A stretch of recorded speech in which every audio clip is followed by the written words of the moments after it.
This is Mos Eisley. Are you camera shy? Can you say hello, adventure? That you smell a little bit.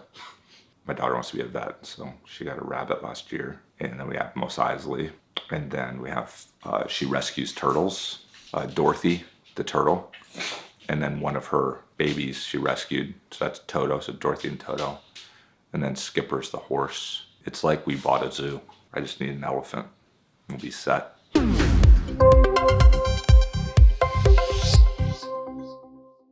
Hello, adventure. So people say that we live in the information age, but the truth is we actually don't live in the information age anymore. We live in the editorial age.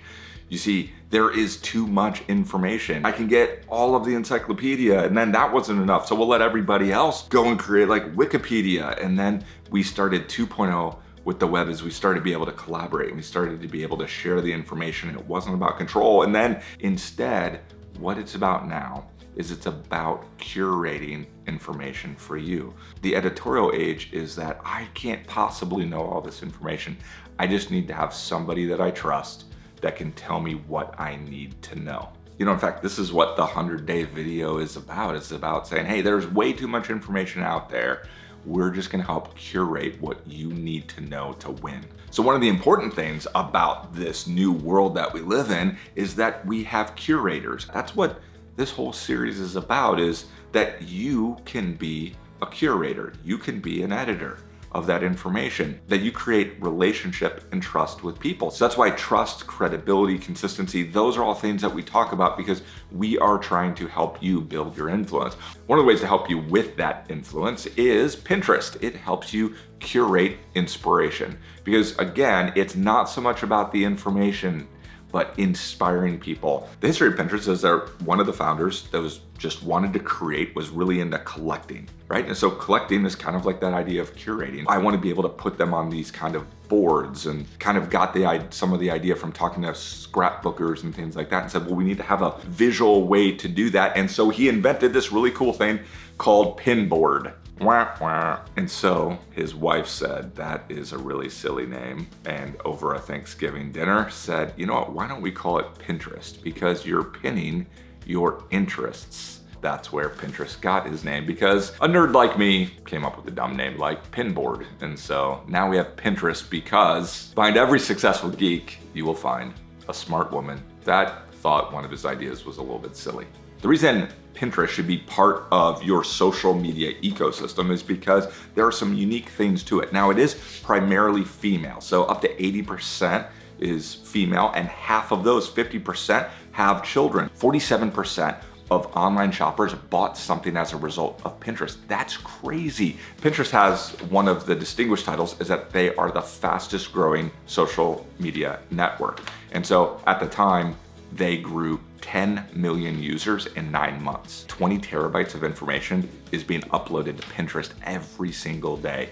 And what's really amazing is that 75% of all the traffic on Pinterest is coming from the mobile phone. One of the coolest things though is that the half-life of a tweet is 18 minutes. Well, that is kind of the shortest attention span, but on Pinterest, it's one of the longest of social media, that the average half-life of a pin is 3.5 months. This is great on Pinterest to be able to put maybe some longer content out there. There is a revolution, there is a pushback against this post-industrial society that we live in. For so long, there's a certain number of magazines, a certain number of newspapers, a certain number of broadcast stations, and a certain number of network studios that they are deciding all of those things. And they're saying this is the way life needs to be. And they only have a certain limited amount of space, and they have to sell products. So they're influenced by that. And so what happened, and especially with Pinterest, is that I can get my information from somebody else because it stopped being about control, and because of collaboration, now we can get back to a different time.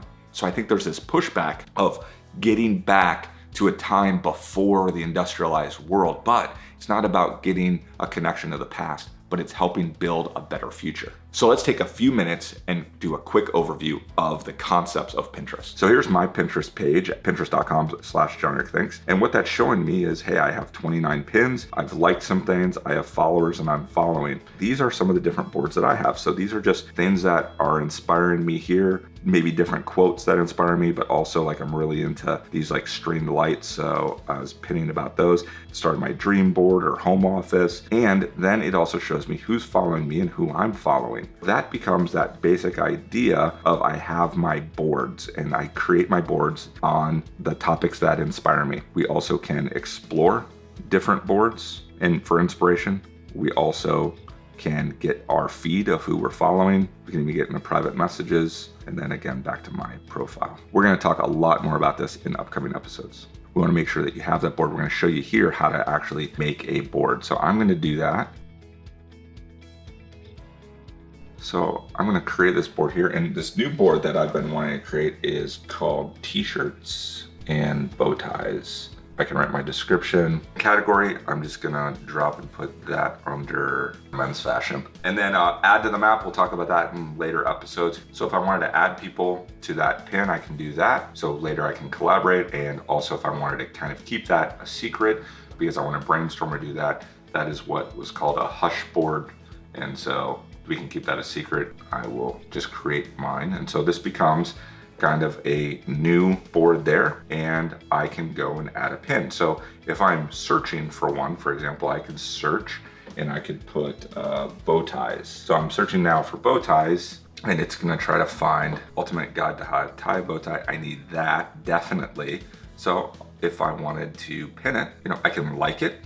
I can go and send it to somebody, and we'll talk about private messaging. I can post it to Facebook and do some of that. But if I want to just pin that, then I'm gonna pick a board. And so obviously I'm gonna pick T-shirts and bow ties. And now I have added that to that board. And this is just different ways where, oh, Jeremiah, check that one out. Superhero bow ties, that's so cool. I'm gonna pin that. And so if you see any cool bow ties or T-shirts, and definitely message those and send those to me on there. Anything that I am looking to try to find, and I can go to even subdirectories on that. The basic idea is I can create a board of collecting my curated inspiration. And as you see, I have 2 pins, and that's pretty easy to do that. Now, the other thing that you're gonna wanna do besides create a board and show how to pin those things, and that actually is called a repin, which most everything on Pinterest is a repin. If I wanted to, I could pin stuff directly to that Pinterest board. One of the things I wanna show you here is that if I wanna go to different pinners here, I'm gonna go, let's say I can pick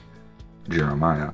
And when you follow somebody, it's important to understand that Jeremiah is now curating the things that he's interested in. And by default, when I follow him, I'm going to follow all of his different boards. But what this allows me to do is like, oh, here's merch table ideas for the band. That's cool. Different fashion. Well, you know what? I never can pull off Jeremiah's fashion, so I'm unfollowing that board. When you follow somebody, I think one of the biggest mistakes that we make is that we're following all of their boards at once. I'm a little bit slower at following everybody because I'm not just gonna go and follow everything because this is my curated inspiration. There might be makeup and hair that has nothing to do with me. I don't want that to fill my timeline. So I will go and look for which one of the boards. So there is the basic concepts of the idea of create a board, then go and search and explore to find different things by category, but then also reach out and follow your friends. So we're gonna go through Pinterest in a lot more detail, but I wanted to give you a quick overview so you can jump in and start to explore. So we talked there about the concepts of curating, and in our next Pinterest episode, I'm gonna talk to you about collaborating, how we're gonna work with those teams, how we're gonna work with other people, how we can even create private boards. That's what a lot of our team will do, is we'll brainstorm an idea and we'll use Pinterest to put those ideas together. So what I want you to do is go on Pinterest. I assume you have an account, but if you don't, create your account. But when you have your account, create your board for your dream board. And if you have that dream board, make sure that you update it. But if you have it, create that dream board and start to pin stuff to that.